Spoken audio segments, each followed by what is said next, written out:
Starting from next week, I will be attending many pre-CES briefings with different TV manufacturers under NDA or non-disclosure agreement, so I thought I should tell you about some 2022 televisions worth waiting for before I'm gagged. If a 48-inch OLED TV is still too big for your gaming needs, then you should wait for 2022, because LG is launching a smaller 42-inch OLED TV next year. It falls under the mainstream C2 series, and so should have all the relevant HDMI 2.1 gaming features such as 4K 120Hz, ALRM, VRR with AMD FreeSync Premium, G-Sync, Dolby Vision, HDIG. In fact, just like this year's C1, only in a smaller screen size with higher PPI or pixels per inch. If you want a bigger package, don't we all? 2022 will also see the introduction of a massive 97-inch OLED TV from LG and maybe other manufacturers. Now, this is not the largest self-emissive display you can buy, because Samsung and Sony sell micro-LED TVs which can go up to 292 inches. But a micro-LED TV will cost at least 6 figures, whereas the 97-inch OLED is still sort of within reach for some people. The resolution of the 97-inch OLED is supposed to be 4K rather than 8K, and so should be cheaper than a similarly sized 8K OLED, but I would be very surprised if the launch price comes below 5 figures in US dollars, taking into account the logistics of assembling and transporting these giant televisions, as well as the prices of 98 to 100-inch LED LCD TVs. Besides the smallest and biggest WRGB OLED TVs yet, perhaps some of you might want to wait for QD OLED televisions, which should hit the market in 2022. Samsung and Sony have repeatedly been cited as buyers of the first QD OLED panels from Samsung Display, which is marketed as QD Display. Just like WRGB OLED, QD OLED is a self-emissive display technology, and so is capable of true blacks, wide viewing angles, vibrant colors, and very fast pixel response time.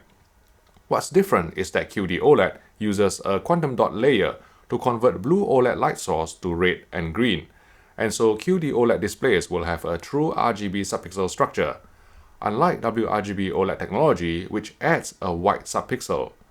In theory, this gives QD OLED or QD display two distinct advantages over WRGB OLED. 1. Text can be rendered to look sharper when used as a PC monitor, and 2. QD OLED should be able to retain more color saturation at higher brightness. Before you get overexcited, however, the first QD OLED televisions are expected to be more expensive at launch than WRGB OLED televisions because of low yields. Korean media has estimated the starting price of Samsung's QD OLED television to be more than 10 million won, which converts to at least 8,000 US dollars or 6,000 Great British pounds. Also, the first QD OLED TVs are only available in 55-inch and 65-inch screen sizes, which may disappoint those of you wanting a larger display, especially if you already own a 70-inch plus television.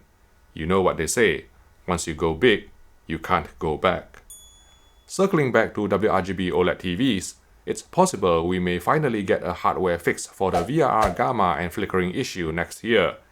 In case you are not already aware, the gamma curve on current OLED TVs are optimized for 120Hz. In VRR mode, the frame rates are always changing, and the bigger the deviation of the frame rate from 120Hz, the bigger the gamma fluctuation, leading to raised blacks and flickering in dark scenes when playing VRR games. When LG Display spoke about this issue last year, they were planning to implement multiple gamma curves which are optimized for different frame rates below 120Hz, but it was definitely too late to put the solution into 2021 televisions this year, so we wonder whether 2022 will be the first year we see the results of a hardware fix.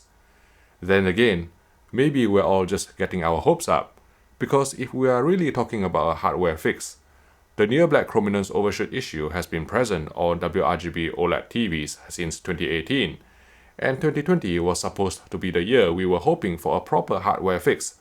But even in 2021, OLED brands still have to use various methods such as dithering, turning off the white subpixels, or even crushing some shadow detail to mitigate the issue.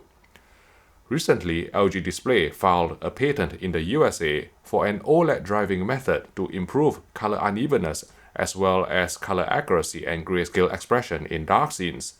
Reading through the patent, we're not sure if LG Display aims to tackle near-black uniformity or chrominance overshoot artifacts with this innovation, or if the improvements will make their way onto 2022 OLED televisions. But what gives me hope is that the patent was first filed in Korea in 2019, so let's keep our fingers crossed. Now, all these upcoming developments may sound exciting, but it's worth remembering that 2022 televisions will be most expensive at launch, when they start becoming available to buy sometime in spring. To find out how long you have to wait before TV prices generally drop to their cheapest level, I've previously done a video analysis of price tracking charts here.